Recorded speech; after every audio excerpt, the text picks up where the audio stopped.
We have brother Farhan, originally from Pakistan. Welcome. Thank you. First of all, can you give me your name, your background? Oh, sure. My name is Farhan Quraishi.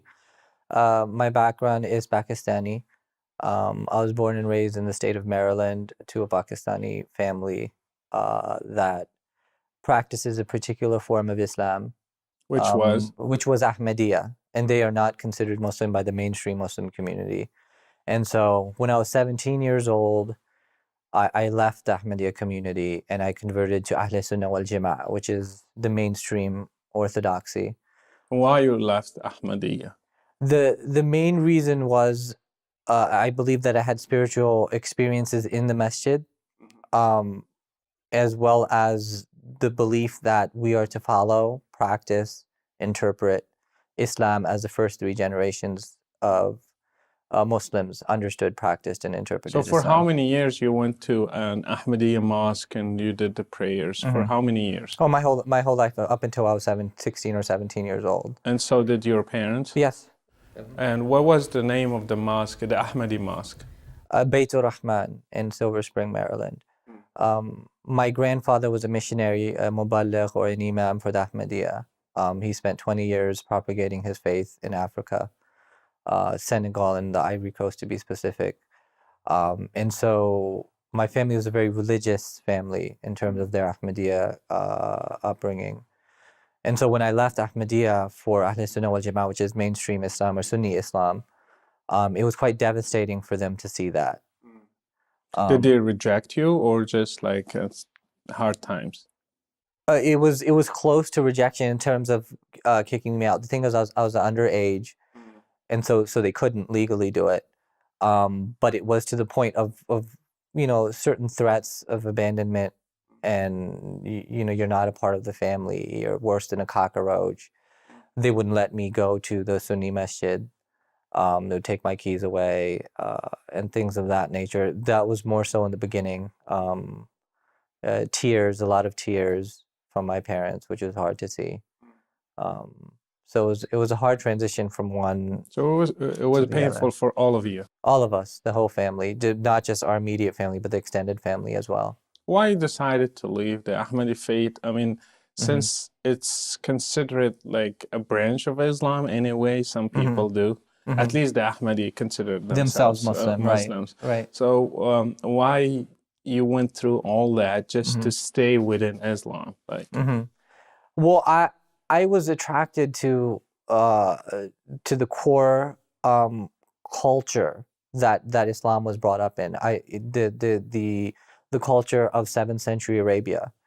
That when I went to the masjid and I heard the recitation of the Quran and the call of the adhan, that was appealing, attractive to me. didn't you have that on Ahmadi Masjid? It wasn't as powerful and beautiful as it was expressed in the mainstream community. Okay. The Arabic, what pronunciation was lacking, the discipline was lacking.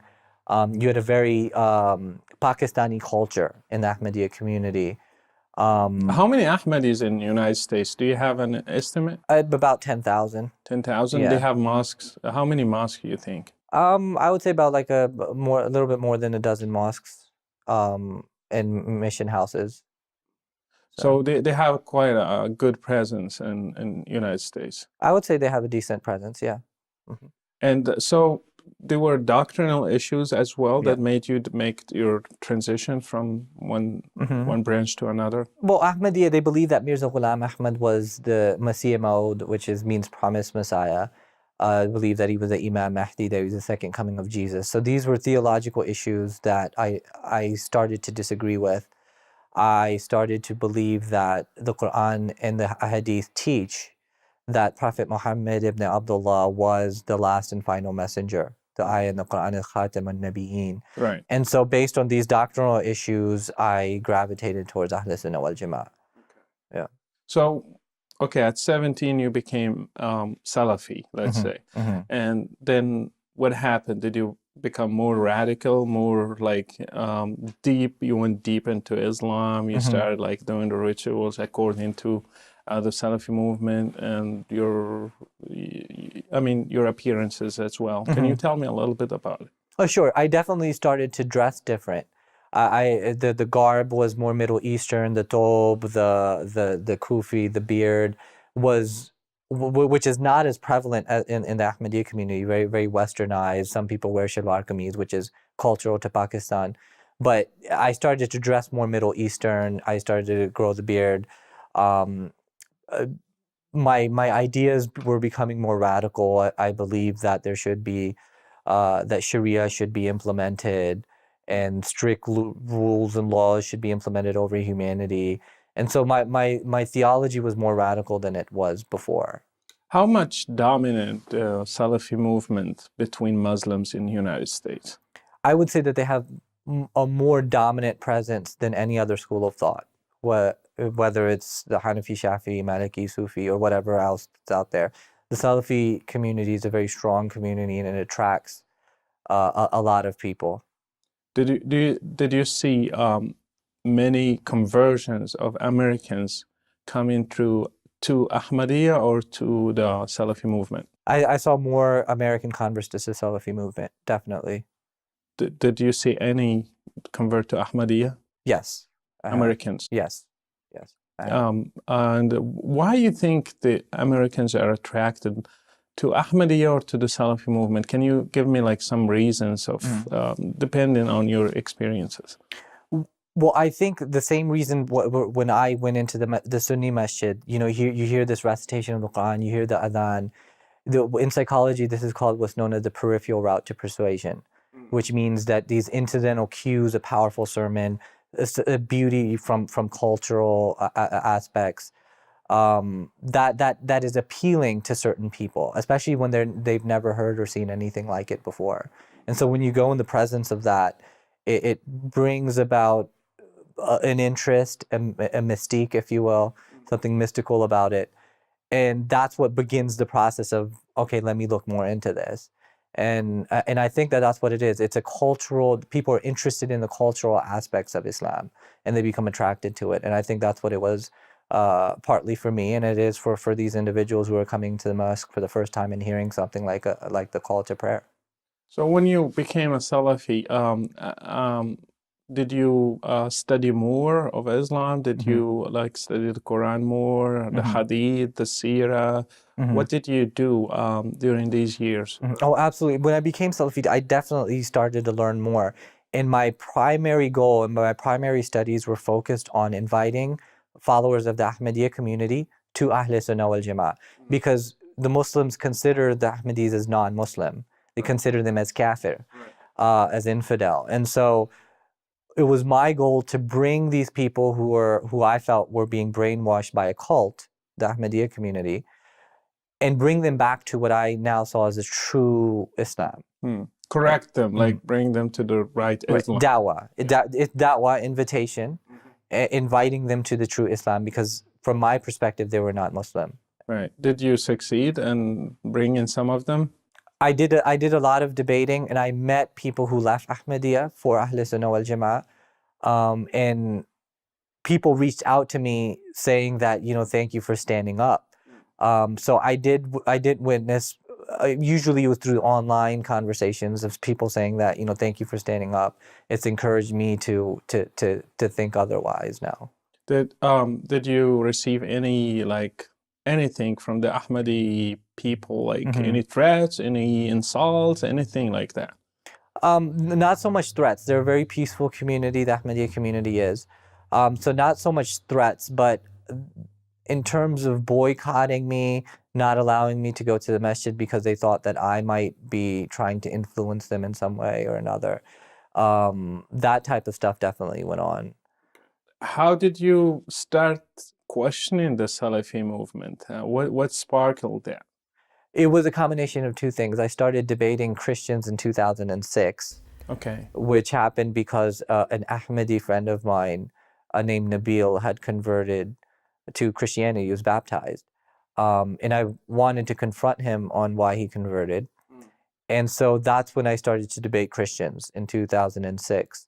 And so when I started debating Christians, my premises, my beliefs about Islam were challenged in a way. and certain arguments were made that I wasn't completely familiar with. And so I was exposed to an alternative perspective to Islam more now than ever before. And so debating Christians was a part of it. And then my undergrad in psychology opened me up to my own behavior, as well as Muslim behavior and other types of behavior. And the combination of all of that kind of led me to the conclusion that Islam is not the ultimate reality behind our existence. Wow. So what did you decide? What did you do? Did you take it like seriously? You stopped? Mm-hmm. Well, in the beginning of undergrad, in the beginning of debating, I still had faith that Islam was true. I wanted Islam to be true. I really wanted Islam to be true because I had an emotional attachment to my identity as a Muslim. And I learned that through psychology later, that this is an emotional attachment to an identity, to a culture, to a tradition. And once I was able to see that, I still wanted Islam to be true. I still had those biases, as we would say in social psychology, or a cognitive dissonance where you have two conflicting beliefs simultaneously. And so I tried to seek out more liberal forms of Islam because I was Salafi, and everywhere I turned, Sunnism and traditionalism and some of the radical beliefs would still surface. You know, even if you interpret it a different way, there's still, for example, even the Sufis, you know, have to acknowledge that there are ahadith that talk about killing people for apostasy. They say that it's for treason, but they would implement these things in a Sharia society. And those were just, you know, some of the things that I was aware of that I really didn't believe in. I didn't think that a merciful God would want to treat his creatures this way. What things were really the reason behind leaving Islam for real? Like, can you give me or point out some, highlight some things that were powerful reasons for leaving Islam? Well, one of the most powerful reasons was the explicit tortures that were described in the Quran in terms of Jahannam, that your skin is going to be burned off and replaced with new skin, that you're going to be hooked with iron rods and dragged back into the boiling water when you try to escape, and that these type of explicit, grotesque tortures would occur for eternity in a very literal sense. And that was when I learned what human behavior was, I realized that a fallible, determined by so many different factors type of creature, the idea of being tortured was what was appalling to me. I think that there was other ways of justice that would be more appropriate, and torture is just not appropriate. And we were taught, you know, even in America, we were taught about cruel and unusual punishments and how we're trying to get away from that. And so that didn't resonate with me. So the doctrine of Jahannam in Islam was the primary reason that caused me to say, okay, you know what, I no longer, this is not what I believe. But some people will interpret that as analogy, like it's not literal. It's just like it helps people to think about there is an eternal, whatever you will call it, like separation from the good God, like I think Christians do that, not Muslims so much. Okay. If you look into the Ashari school of thought, you look into the Salafi school of thought, the classical orthodoxy within Islam interpreted as a literal endless torture. Even the Sufis, who you would consider as liberal as can be, their aqidah says that this is going to be a torture that never ends. There's no metaphorical interpretation of it within Ahl Sunnah wal Jama'ah, not in the classical schools. As I recall, the Ahmadi believe there is an end to. I'm not sure of it, but what Ahmadis do, but not Ahl Sunnah wal Jama'ah. So why not go back to Yes, Ahmadiyya? that's well, then it would have to go back to Mirza Ghulam Ahmad, and if you can take him seriously or not. The thing is, or at least take that doctrine from them and like probably will fit within. But then I would be making my own Islam. And here's the thing, and what I was taught in Islam is that you are not to interpret the theology yourself. The scholars have spent years and years studying, so there should be a level of taqleed, The Salafis don't believe in taqleed. but they still believe that there should be an ijma amongst the scholars, and that's what the followers believe. And that's what it'd be inappropriate for the general Muslim, the lay Muslim, to interpret the theology himself. So I would be creating my own Islam. I would be inconsistent with 1400 years worth of theology. So what this is first thing. Can you give me another thing? Once that hit me, everything else was opened up for me, including the things that the Christians were talking about. Whether it was examples of like the satanic verses and how Muhammad dealt with that situation, or whether it was a person by the name of Abdullah Abisar, who, you know, left Islam. Yeah, he was an apostate. Yeah, he apostated Islam after he was able to change the Quran as he wanted to change it. All of these stories just started to make sense from a historical perspective. The conquests of Arabia, the companions of Prophet Muhammad couldn't get along. You had Ali versus Aisha, and these were supposed to be the icons of Islam, and this was supposed to be the best generations of Muslims. And you have all kinds of chaos that become apparent to you, whereas before you're ignoring them and justifying them because you're in love with your identity, you're in love with the ummah, you're in love with the culture. And so you justify and ignore all these things, interpret your way around these things, but when in reality you know that this is not something that should resonate. So you kind of had a light that now everything looks clear, or clearer than before, at least. And you started doubting even. Did you doubt the person of Muhammad himself? Well, yeah, this is at the beginning, a big part like of it. You started questioning according to your background. Well, I looked at him psychologically. I looked at him within a 7th century context. I looked at him within a possibility of having endured something like temporal lobe epilepsy, and which I think is beyond a possibility. I think it's plausible, more plausible than anything else.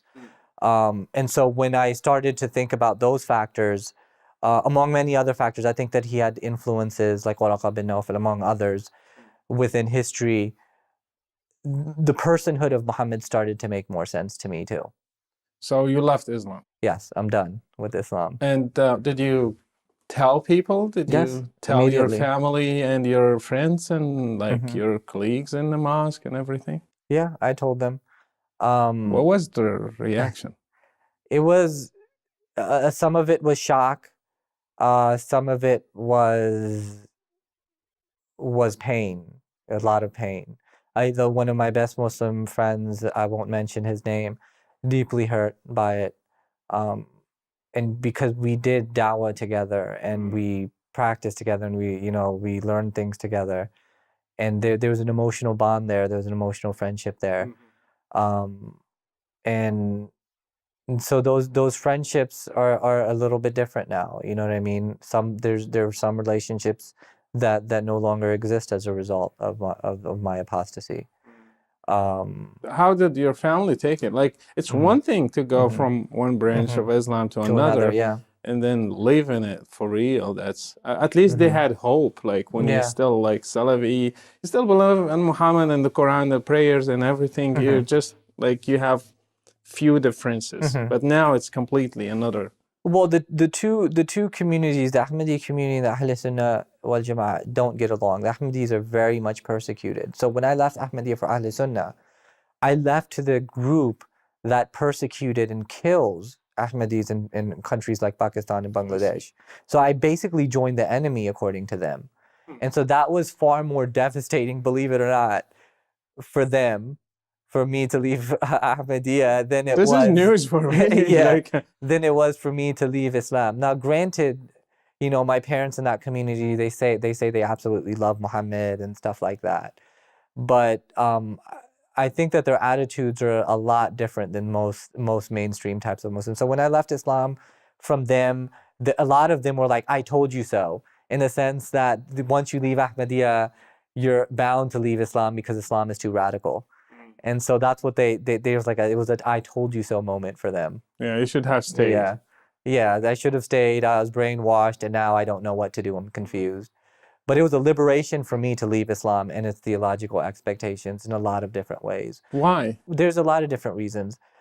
if I missed a prayer, for example, I no longer had that guilt that God is upset with me for missing a prayer. Or I didn't wake up in the morning for Fajr. You know what I mean? And those were paranoias that developed in my psyche, that God was upset at me because I'm not following the rituals right, or maybe my prayers aren't being accepted because I did something wrong, or because my aqidah isn't perfect. And these were paranoias that developed within my mind, that I'm completely liberated from now. I don't have to wake up at 4 o'clock in the morning to pray Fajr and think that God is mad at me anymore. It's a relief. Well, some people will say it's just like laziness. You of course you want to be like free of anything. You're Right. not accounted to anything, and you just want to live your life. So many people want to do that, but God is not like that. You should follow some rules. Well, I think that the discipline and structure was good, and I prayed every 5 times a day as much as I could, but there were times where I would miss prayer. You know what I mean? And I felt guilty because I wasn't following it to the T. You know what I mean? And then you read about that hadith, and the angels are going to come to you and ask you about salah, and so there was a paranoia there that I was liberated from, that that God, who wants me to follow specific rituals, and go to Mecca and make 7 circuits around the Kaaba, run between Safa and Marwa, go kiss the black stone and throw rocks at a devil statue, that this is what makes God happy with me.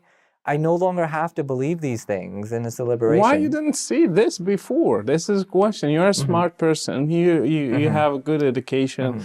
Why you didn't look at it this way? You were washing, doing the wudu, and you're thinking you can meet God because you just did like several washings of your hands and your face and etc. So why now you look at it from this view and you didn't before? And that's the thing, Rashid. I did see these things.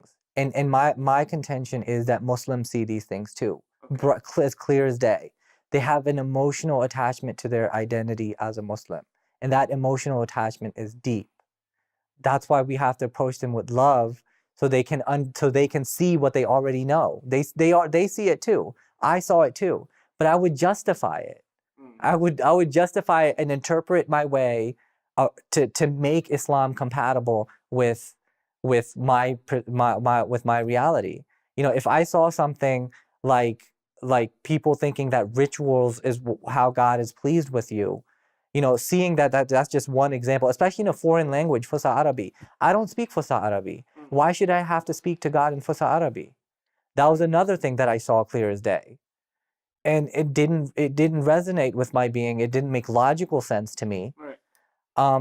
And this was something that I saw, but I found a reason to interpret that away, because I was attached to my identity as a Muslim. And that's what I tell Muslims today too.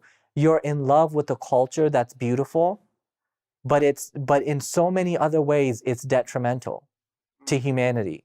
Do you think this is why so many Muslims defend Islam to death? Not because they understand it, not because it's logical. I find so many people, they don't even know a little bit about Islam. They're ignorant, and they still defend it, and they will say it's not like that, and I know it's true, and etc. Do you think that's why they defend it? Absolutely. Once you develop an emotional attachment to an identity, it could be anything, any group, any culture, any country, any flag, and you grow up in that. Think about it. You go to the masjid and you see your parents crying before Allah, and you get to know all these people in the community, and everybody's just inspired by the same thing. You feel that. You feel the happiness of your parents and these people that you grow up with in the masjid. Right. So there's an emotional attachment that develops there. And you want Islam to be true. Right. But that doesn't mean that it's true. Right. Interesting. So now what do you believe? Well, I believe in God, and I'm in search. That's where I'm at. I'm in search for God, and I'm constantly talking to people and praying to God to guide me in whatever direction that He wills. So you believe in the existence of Yes, I definitely believe in the existence of a supreme being. And did you consider Christianity as one of the alternatives? That's something that I will always consider until the day that I die. I have to be open to the possibilities, because if I shut anything out, then I might be depriving myself of the truth. Wow. Do you consider probably you are wrong? You can go back to Islam, or you can like correct yourself, or you missed something you didn't see. Probably you were wrong in your ideas, your findings. I mean, that's always a possibility that I'm wrong. You know what I mean? That's always a possibility. You have to be open to the possibility that I'm wrong. But I'm pretty sure that after being liberated from Islam, I'm pretty sure that it's not the ultimate reality behind our existence. From studying it, from looking at it, from studying psychology, from studying the theological arguments for and against it, I don't think that there's any objective evidence for Islam. There's none. I just don't see any. What are some of the arguments that they make? That the Quran is a miracle. These are arguments that simply are not objective. And we could get into that. And I just don't see any evidence for Islam, and I don't see the necessity for it. I don't think that God wants us to do a bunch of rituals. I think God wants us to have a relationship with him. Your view is very close to Christianity, by the way, and I think you are influenced, you know it or not, by a Christian worldview, because that's how we see God. We should have a personal relationship with him instead of just giving him some, like bowing down and like 5 times and bye-bye, do your duty and you're done. But let me ask you this question. I studied many religions. And this is my belief as a former Muslim. Islam is a danger to humanity because of what we see. And it's not separated from Islam. It has a doctrinal root. It does. So what your thoughts about that? Absolutely. I think that when you get deep down into what Islam is, it absolutely involves and includes politics and government. You can't separate the mosque and the state. And so if Muslims have the opportunity to, they will implement Sharia. And that will become a very dangerous situation for people who don't want to be Muslim. From what way? Like how? Well, even currently you see in the world, Christians and other forms of non-Muslims, Ahmadis, Baha'is, people of other religious traditions, they are persecuted. In an Islamic state, they wouldn't be allowed to preach their religion or discuss their religion or evangelize or propagate their religion. You have to be quiet. You can't express yourself. So there's strict rules and regulations in terms of Islam is the only way. This is the only religion that's allowed to be preached and propagated in this society. And if you're non-Muslim, you have to be quiet. The dhimmi, the one who is a non-Muslim, is literally a second class, if I wouldn't even put it second, it's like a 5th class citizen in an Islamic state.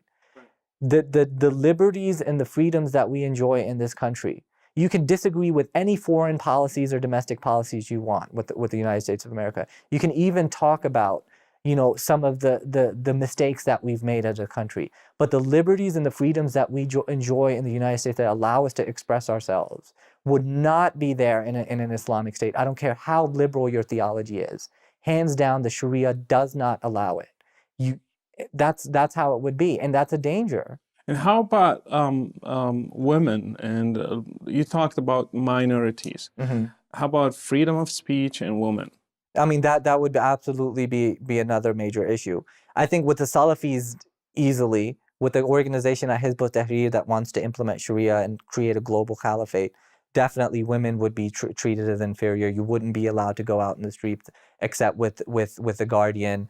In Afghanistan, you see examples of women having to wear burqas and getting hit with sticks if they're inappropriate in any way.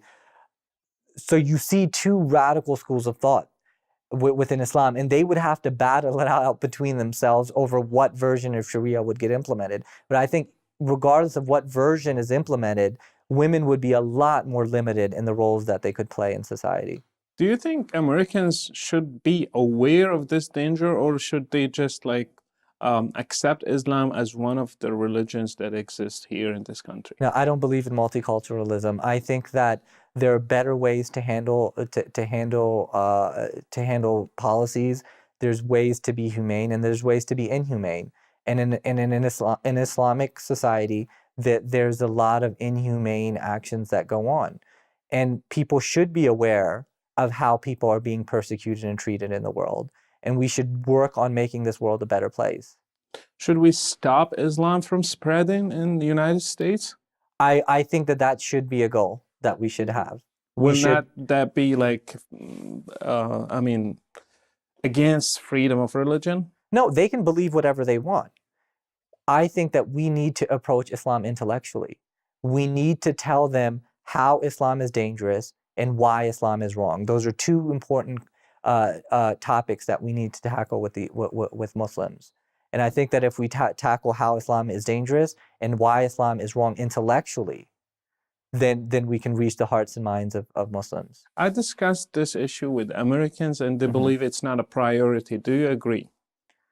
I think for the growth of human civilization, it is a priority. I think that Islam could be a hindrance to our collective growth, or is a hindrance to our collective growth.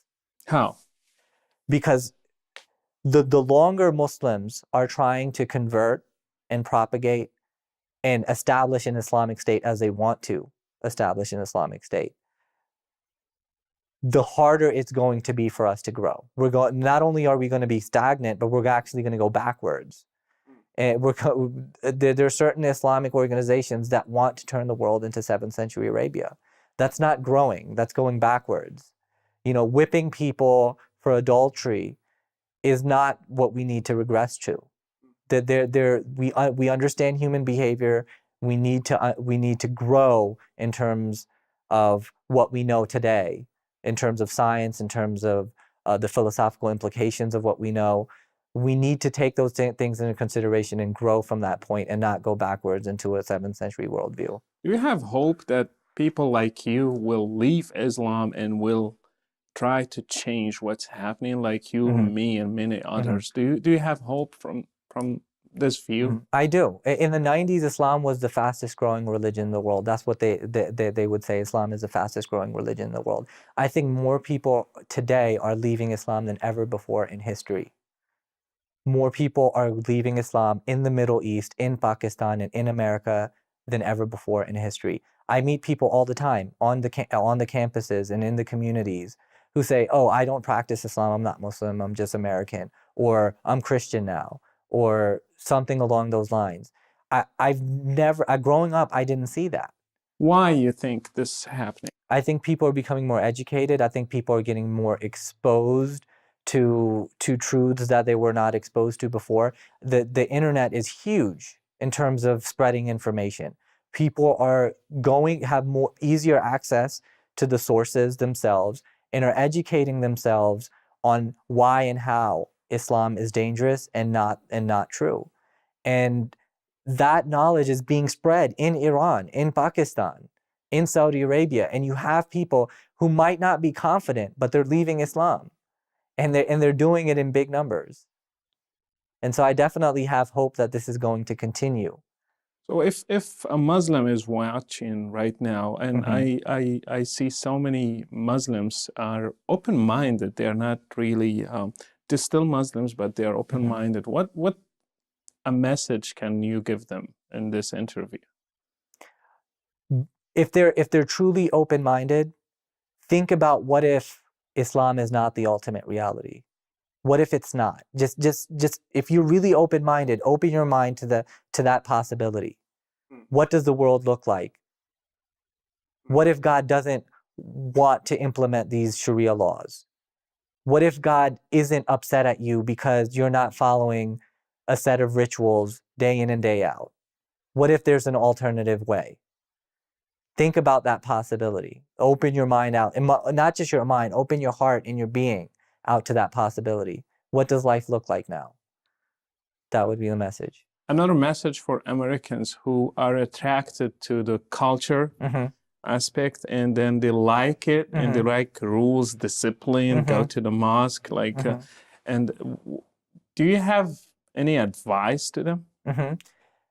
By definition, social psychology calls this the peripheral route to persuasion. Be aware of that you're being influenced by these factors. These factors does not make Islam true. Okay, that's what we have to realize. Because the imam gives an awesome sermon, or that the recitation is beautiful, or you like the food, or the people are really nice to you at the Muslim community center, does not make Islam true. And you need to learn what the religion teaches. What they should do to learn that? They need to consider sources in and out of Islam.